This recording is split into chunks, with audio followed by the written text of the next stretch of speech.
So mayong soon, mayong hapon nata din sa balay ni Kuya Harry Roque ang gipo sa akong manghod nga si Rizal sa Balingasag. Kung asa ato kay tabang pud sa iya no sa iyang pagkaon o sa iyang mga tambal kay si Kuya nagsakit. Ato pong yan naan dinhi ato sa Blessingan pinagi pod sa atong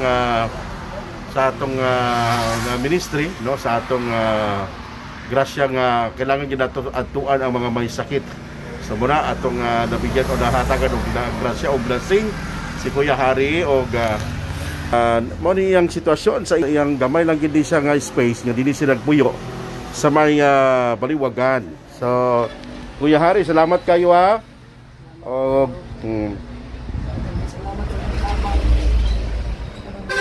mga tao nga malumong kasing-kasing. Hindi na ako naibala sa inyo, mubalos.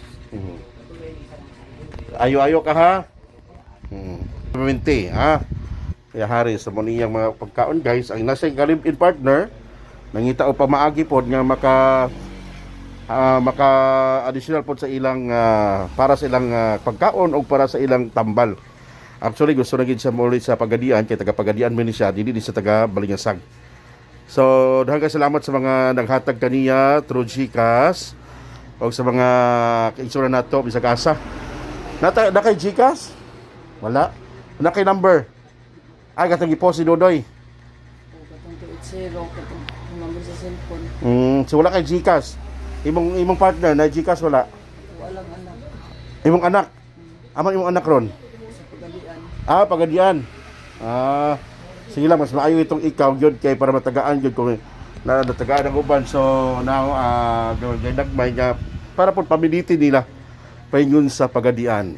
So dahang salamat mga igsoon. Ato iyan po ang atong igsoon nga si Harry Roque nga nadinis baliwagan o ginaton ta nga mabaskog na o maulian ang iyang sakit. Salamat kayo sa mga hinabang. God bless us all. Thank you.